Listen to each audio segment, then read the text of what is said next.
Hello बच्चों, कैसे हैं? चलिए आगे हम लोग आज ट्रांजिस्टर का दूसरा उपयोग देख रहे हैं।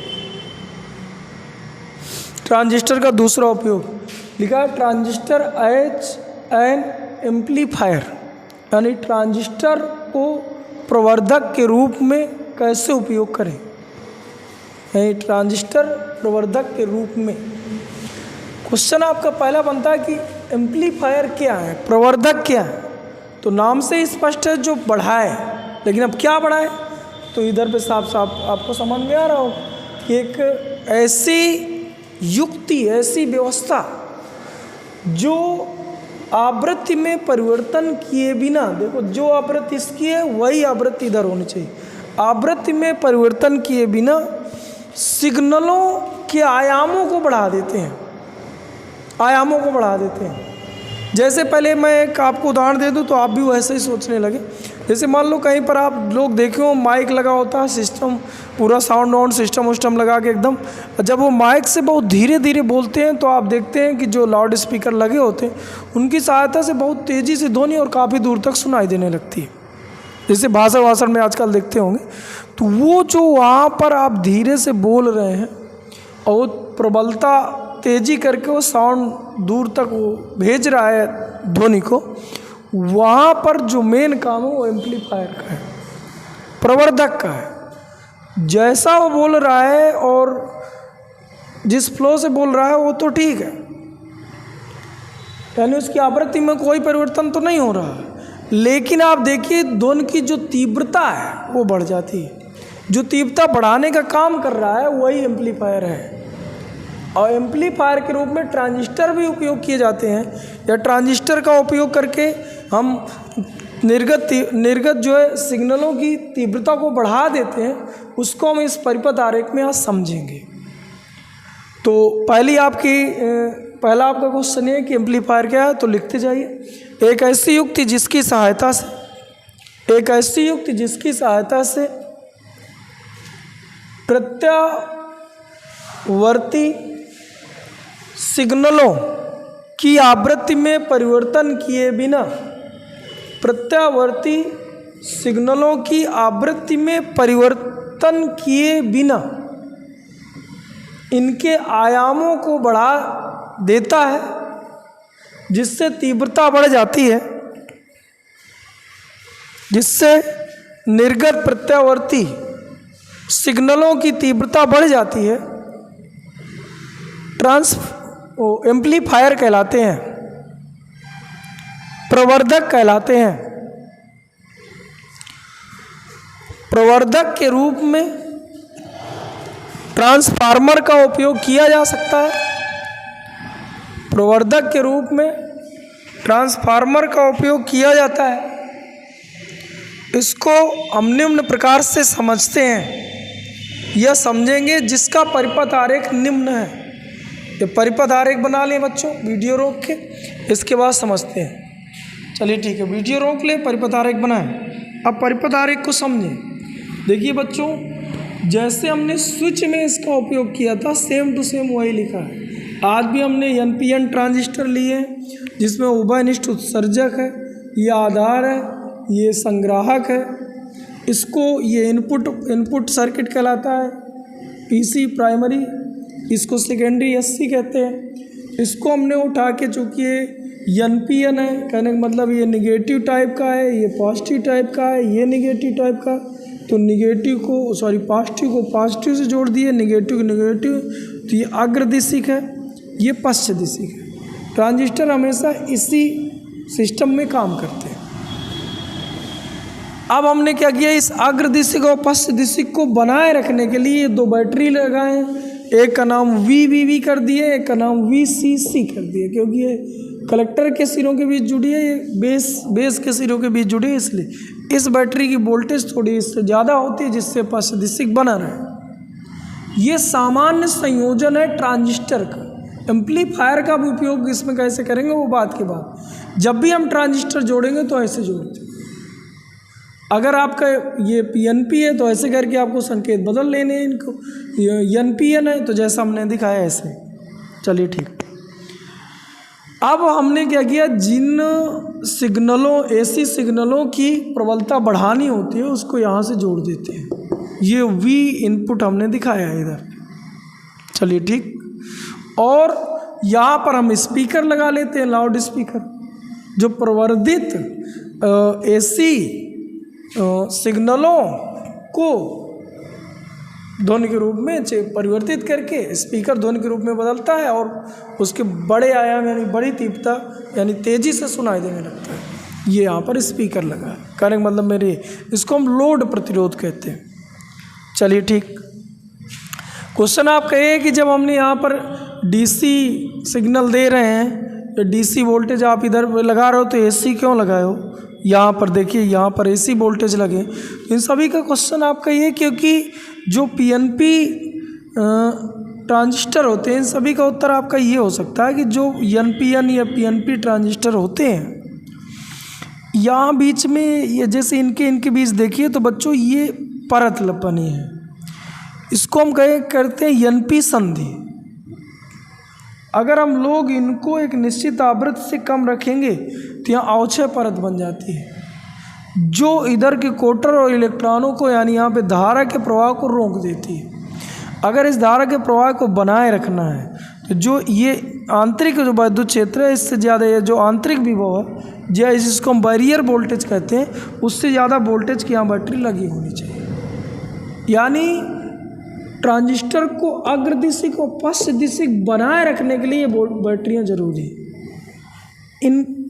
इनके साथ अब जैसा आपको स्विच के रूप में बदलना है या अन्य कोई विधियाँ हैं तो इनके साथ दूसरी विधियाँ सोचिए। फिलहाल ये दोनों तो जुड़ी ही रहे। चलिए ठीक। अब दोबारा आपका क्वेश्चन ये बनता है कि अगर हम लोग इसको जोड़ दिए तो ये बढ़ कैसे गया, तो इसको हम लोग समझते हैं। आप चित्र बना लिए होंगे, पूरा बना लिए होंगे, हेडिंग डालिए क्रिया विधि में इसको समझाते हैं। पहले समझाते हैं, आप गौर से सुनिए, इसके बाद लिखवा देंगे। अभी ना लिखिएगा, समझा रहे हैं। देखिए बच्चों, पहले अर्धचक्र के दौरान हमने वैल्यू ली, ये प्रथम अर्धचक्र के दौरान अगर इसमें से जो आपका एसी सिग्नल है ये भी पॉजिटिव और इधर जो बैटरी VBB है ये भी पॉजिटिव, तो परिणामी रूप से ये जो है वोल्टता बढ़ी, V में वृद्धि हुई, और जब V में वृद्धि हुई तो IB के मान में वृद्धि हुई। अब IB जब बढ़ेगा तो हम लोगों को निवेशी और निर्गत वक्र पता है। ये आपका निवेशी वक्र है, अभिलक्षण वक्र, क्या नहीं दिख रहा?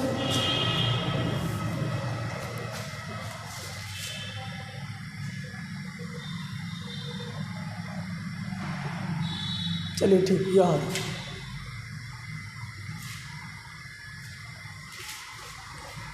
निवेशी अभिलक्षण वक्र, चलिए ठीक है, यहाँ बना दे। निवेशी अभिलक्षण वक्र कुछ ऐसे मिले थे। पहले जिन्होंने वीडियो नहीं देखा निवेशी अभिलक्षण वक्र का, पहले वो देखे, ये मैंने समझाया था तुम लोगों। या निवेशी जो यहाँ पर अभिलक्षण वक्र होता है, ट्रांजिस्टर का है ये लक्षण। ट्रांजिस्टर ऐसे कार्य करते हैं, ये वक्र इनके पूरे लक्षणों को व्यक्त करते हैं, इसलिए अभिलक्षण वक्र कहते हैं। इन पर आप लोग क्या करते हैं, VCE है यानी यहाँ की जो वोल्ट है इसको कांस्टेंट करते हैं। यहाँ पर मैंने 1 वोल्ट पे दिखाया था, यहाँ पर मैंने 10 वोल्ट पे दिखाया, तो कुछ लक्षण ऐसे मिले थे। ये जो है ये यहाँ की वोल्टता यानी VE है, और ये जो V यहाँ की धारा VI है। जैसे ये धारा का मान बढ़ना चालू होगा, जैसे हम लोग इसको बढ़ाएंगे, परिणामी रूप से V बढ़ा तो जो ये लिखा है IB यानी जो आधार धारा है उसका मान बढ़ता है, कुल मिला के बढ़ा। अब अगर हम लोग निर्गत अभिलक्षण वक्र देखें, यहाँ पर चलिए देखे ले रहे हैं निर्गत अभिलक्षण वक्र। तो निर्गत जो अभिलक्षण वक्र है, कहाँ पे देखें बच्चों, निर्गत अभिलक्षण वक्र हैं जो, इसको चलो यहीं देख ले। अभिलक्षण जो वक्र हैं वो कुछ ऐसे करके बच्चों मिले थे। ये अगर आप याद हो तो इस निर्गत में इसको हम लोग कांस्टेंट कर लेते हैं। IB का मान पहले 0 रख लिए, फिर IB का मान मान लीजिए हमने 25 माइक्रो एम्पियर रख लिए, फिर 50 माइक्रो एम्पियर रख लिए, 75 माइक्रो एम्पियर रख लिए। यही अधिकार है। और ग्राफ जो बना है इनके बीच बना है। ये IC है और ये जो है इधर की वोल्टता है VCE है। ये निर्गत अभिलक्षण वक्र है, ये निवेशी अभिलक्षण वक्र। इन अभिलक्षण वक्रों से इसकी क्रिया विधि हमें ढंग से समझ में आती है। स्विच में भी मैंने टोका था कि पहले अभिलक्षण वक्र देखें वरना आप परेशान रहेंगे। अब चलो क्रिया विधि में फिर समझते हैं। हमने AC के प्रथम अर्धचक्र की बात कर रहे हैं। प्रथम अर्धचक्र हमने मान लिया कि वो प्लस का है, तो वो जो VBB है वो कैसा हुआ, प्लस का हुआ। जब ये दोनों पॉजिटिव से पॉजिटिव जुड़ेंगे तो ये जो वोल्टता बढ़ जाएगी। जब परिणामी वोल्टता बढ़ जाएगी तो IB का मान बढ़ जाएगा। जब IB का मान बढ़ेगा, मतलब पहले 0 थी तो लगभग धारा IC का मान भी 0 था, लेकिन जैसे IB का मान बढ़ना चालू हो जाएगा तो वैसे IC का मान भी यहाँ से बढ़ना आपको दिख रहा होगा इस ग्राफ से। ये IC इधर दिखा रहा है, इधर IB है। IB का मान मान लो 25 से 50 हो गया तो करंट यहाँ से यहाँ पहुँच गया। ये होता है मिली एम्पियर में, वो होता है माइक्रो एम्पियर में। यानी काफ़ी फ़ायदा होगा, 1000 का फ़ायदा सीधा दिख रहा है। इससे क्या हुआ करता है, कुल मिला के IC बढ़ा, हम ऐसा लिख सकते हैं सिंपल से, ग्राफों से समझ में आया। अब अगर IC बढ़ा तो यहाँ पर सेकेंडरी परिपथ के लिए किरचॉफ के नियम से देखिए, सेकेंडरी परिपथ के लिए सेकेंडरी परिपथ के लिए अगर देखा जाए, मतलब ये इस वाले भाग के लिए देखा जाए तो VCC बराबर यहाँ की वोल्टता यानी यहाँ की वोल्टता अगर लिखना है तो यहाँ करंट गया IC और RL इंटू IC प्लस यहाँ की वोल्टता, यहाँ इन दोनों सिरों के बीच की वोल्टता VCE। ये है VCE, इन सिरों के बीच की वोल्टता है। यहाँ की जो लोड प्रतिरोध है उसके सिरों के बीच की वोल्टता ही है। ये बैटरी की वोल्टता। अब यहाँ से देखिए ये IC का अगर हम लोग डिफ्रेंशिएशन करें या हम थोड़ी पक्षांतर करके फिर VCE करें तो ये इधर आता, तो VCC minus RL into IC, या इसी को ऐसा लिखा जा सकता है डेल VCE बराबर ये 0 हो जाएगा, 0 RL इंटू IC। और जो ये VC है इसी को हम लोग आउटपुट वोल्टता बोलते हैं।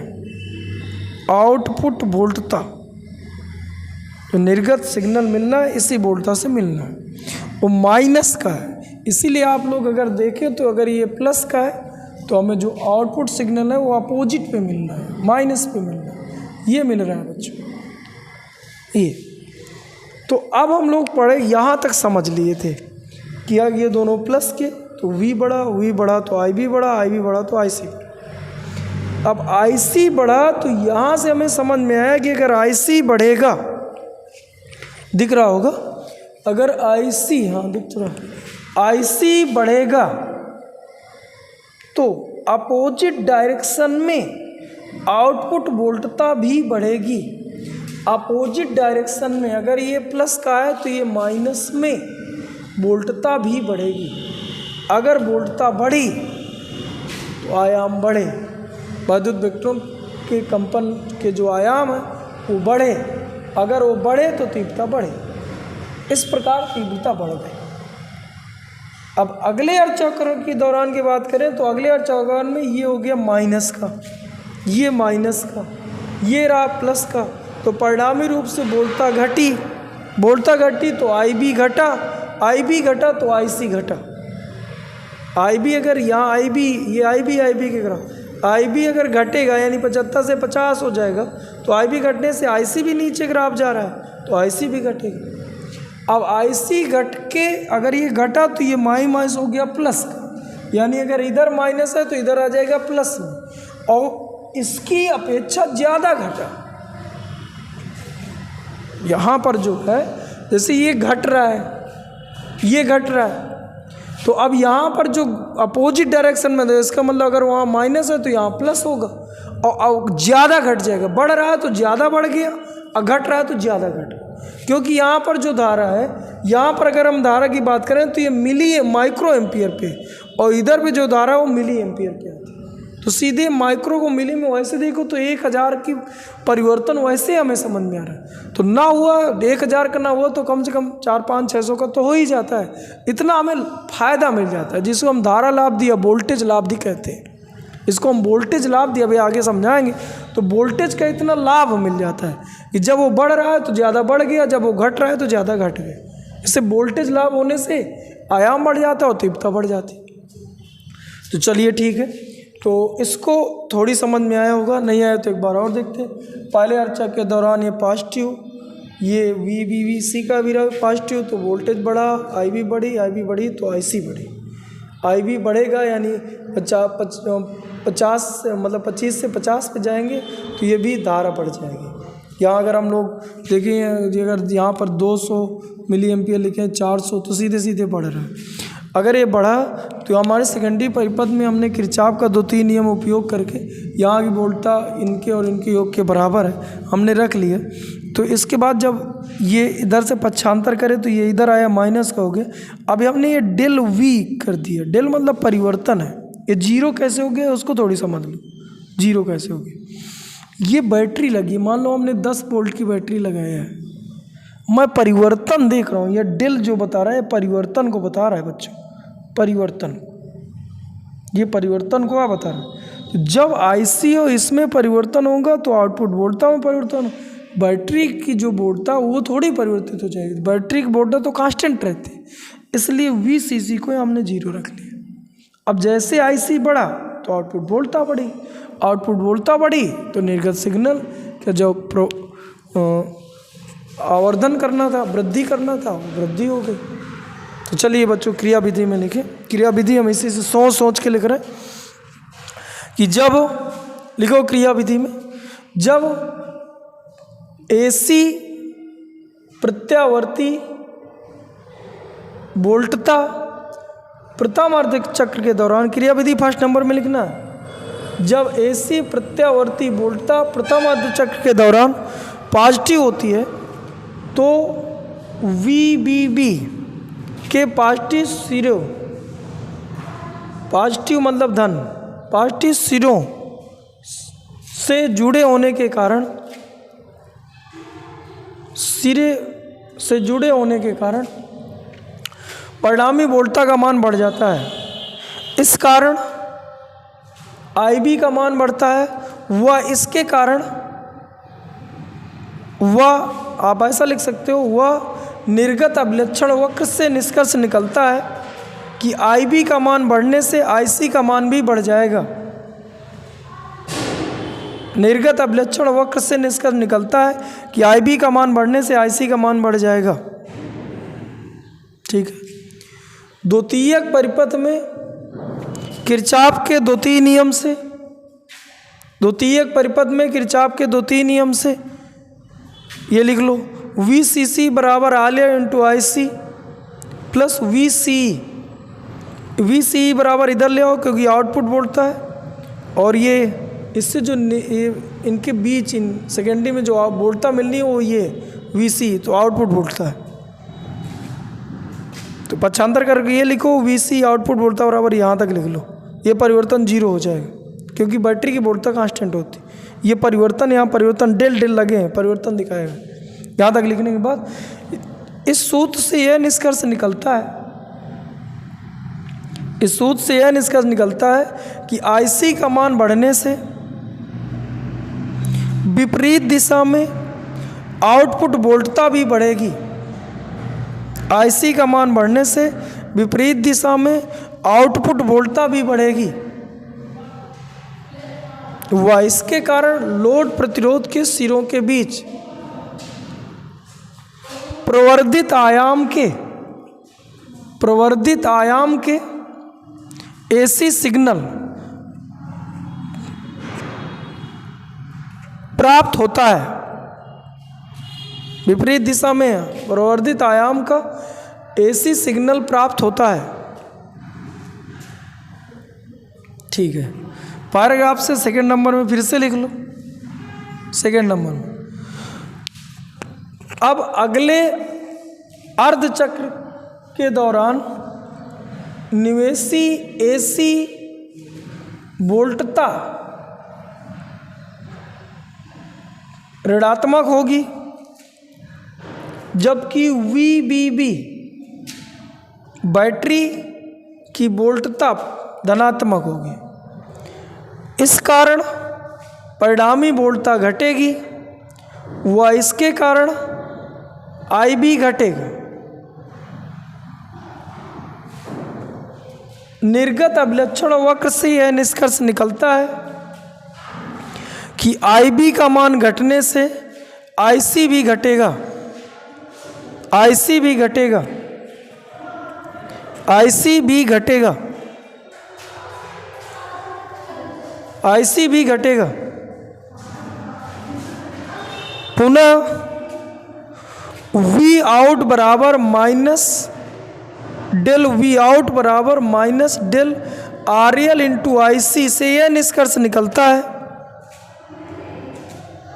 कि IC का मान घटने पर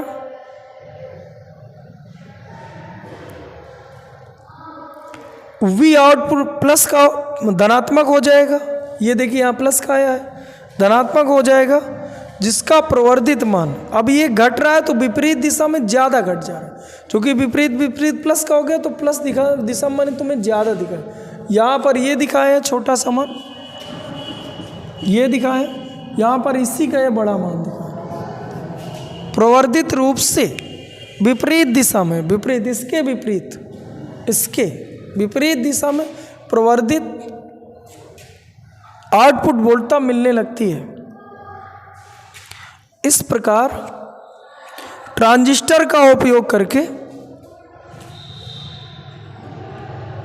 निर्बल निवेशी वोल्टता की तीव्रता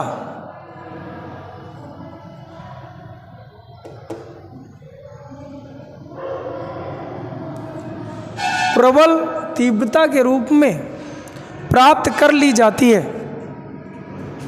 चलिए ठीक बच्चों, इसके कुछ लाभ भी हैं। कैसे लाभ हो गया, धारा लाभ कितनी होती है, वोल्टेज लाभ कितना हो गया, इससे बढ़ रहा है वोल्टेज लाभ कितना होगा भाई। कलांतर तो आपको देख के स्पष्ट हो रहा हो, कलांतर होता है 180 अंश। तो इसके बारे में थोड़ी और चर्चा करते हैं।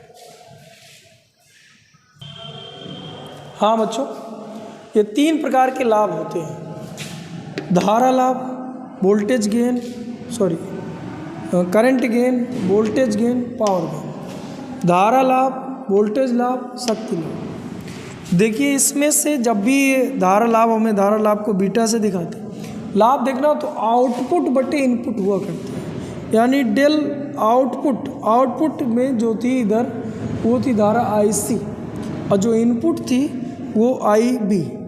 डेल IB यानी IB के मान में हम कितना परिवर्तन करें कि IC के मान में कितना परिवर्तन होगा, इसका जो अनुपात बता रहा है उसे धारा लाभ कहते हैं। इसको हम व्यक्त क्या करते हैं, बीटा बराबर डेल IC बटे डेल IB। चलिए ठीक, इसका मान निकाल सकते हैं, मिली में होता है, ये माइक्रो में होता है। इसके सवाल कराएंगे तब समझ में आएगा, सवाल इसके बहुत सारे करा देंगे। आप पहले इसको लिख लीजिए। इसी तरह हम लोग वोल्टेज लाभ लिखते हैं, तो वोल्टेज में आउटपुट बटे इनपुट कर देना है। वोल्टेज लाभ को हम लोग ए से दिखाते हैं। इसको हम लिख सकते हैं डेल V आउटपुट बटे डेल V इनपुट। इनपुट में कितना परिवर्तन करें कि आउटपुट में कितना परिवर्तन मिलेगा, इसको हम इस तरह से लिखते हैं। इधर पे अगर हम लोग देखें तो V जो आउटपुट है माइनस का कितना था बच्चों, RL into IC del IC बटे, यहाँ पर अगर हम लोग देखें तो इनपुट जो था इनपुट में लिख सकते हो RB into del IC del IB। या आप इसी को देखें तो बच्चों इसको लिखा जा सकता है माइनस का RL इंटू RB, और इसको लिखा जा सकता है बीटा। ये बीटा है, देखिए यहाँ से ये जो ये RB कहाँ मिल गए, इनके सिरों के बीच एक प्रतिरोध या इस तार का जो प्रतिरोध होता है इस प्रतिरोध को हम लोग RB कहते हैं ये। और यहाँ जो प्रतिरोध है इसको आउटपुट का भी इसके पहले जब वीडियो बना रहे थे देखे होंगे आप, तो वहाँ पर हमने V आउटपुट बराबर माइनस का RL इंटू IC निकाले थे निष्कर्ष निकालने के लिए। वही चीज़ यहाँ रखी है, यहाँ पर ये रख दी। अब इसको आप देखिए तो ये बीटा लिखा है, ये आपका वोल्टेज लाभ होता है। इसी तरह तीसरा वो करता है शक्ति लाभ। शक्ति लाभ को AP से व्यक्त करते हैं। और इसी तरह हम लोग जैसे यहाँ पर आउटपुट बटे इनपुट करें, यहाँ पर भी आउटपुट बटे इनपुट करें, ऐसे यहाँ पर भी करते हैं। तो जो पावर आउटपुट है और जो पावर इनपुट है, इनका जो अनुपात होता है इसे पावर लाभ कहते हैं। और पावर के लिए अगर आप लोगों को पता हो तो सूत्र हुआ करता है P बराबर सूत्र होता है P बराबर V इंटू आई। तो V इंटू आई, तो V आपका ये V आउटपुट बटे V, यानी हम लिख सकते हो V आउट बटे V इन इंटू P बराबर सूत्र होता है V इंटू आई हम लिख सकते हैं del IC upon del IB। अब इसका जो मान होता है वो इधर पे लिखा है RL बटे RB। वोल्टेज इसलिए ये वोल्टेज लाभ इसलिए अपोजिट दिखा है, अपोजिट कलांतर 180 अंश, यानी यहाँ पर फाई बराबर लिख सकते हो 180 अंश, कलांतर 180 अंश। लेकिन आप यहाँ देखिए बच्चों, यहाँ पर हम लोग लिख सकते हैं इसकी जगह पर ये इंटू बीटा और इंटू ये फिर से बीटा, तो ये हो जाएगा बीटा स्क्वायर। ये इसको कहते हैं AP। तीनों के सूत्र मिल गए, ये A का सूत्र था, ये इसका सूत्र था। चलिए ठीक है, उम्मीद है बच्चों समझ में आया होगा। 3 तरह के हमें फ़ायदा इससे मिल जाते हैं। तो कुल मिला के जो आवृत्ति में परिवर्तन किए बिना जो AC सिग्नल होते हैं उनकी तीव्रता में वृद्धि कर सकते हैं, और करंट में फ़ायदा, वोल्टेज में, पावर में फ़ायदा, इस तरह से हम प्रवर्धक के रूप में एम्पलीफायर का उपयोग करते हैं। प्रवर्धक के रूप में ट्रांसफार्मर का उपयोग करते हैं। तो चलो ठीक है बच्चों, बाकी कल होगा और इसके सवाल मैं आप बच्चों को कल दूंगा। ठीक है बच्चों, थैंक यू।